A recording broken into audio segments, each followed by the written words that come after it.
ایک ریاست میں ایک بوڑھے شخص کو روٹی چوری کرتے پکڑا گیا۔ علاقے کے کچھ لوگ اسے پکڑ کر وقت کے قاضی کے پاس لے گئے۔ قاضی نے بوڑھے بابا سے کافی سوالات کیے، لیکن بابا جی نے کوئی جواب نہ دیا۔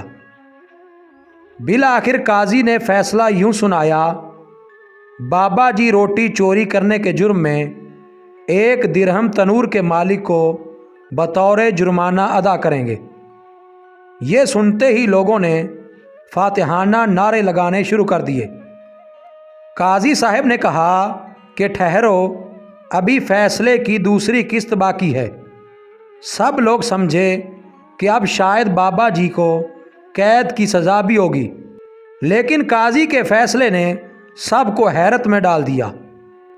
قاضی نے گرجدار آواز میں فیصلہ سنایا کہ جتنے لوگ بابا جی کو پکڑ کر لائے ہیں وہ سب، اور جو لوگ بابا جی کے گھر کے آس پاس 3 گلیوں میں رہتے ہیں وہ سب ہر ماہ کی پہلی تاریخ کو 50 درہم بابا جی کو بطور جرمانہ ادا کریں گے۔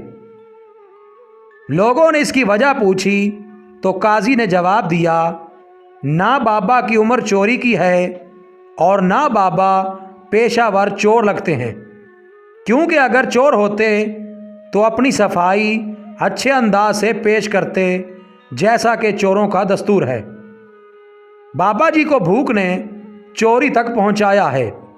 اس کا سب سے بڑا سبب بابا کے پڑوسی ہیں، جنہوں نے کبھی بابا کی خبر نہ لی، اس لیے بابا ایک روٹی کے چور ہیں، جبکہ بابا جی کا پورا محلہ انسانیت کا چور ہے۔ جو سزا میں نے سنائی ہے حقیقت میں تمہارا فرض تھا جو تم پورا نہ کر سکے، اس لیے اس کو جرم کا نام دیا گیا۔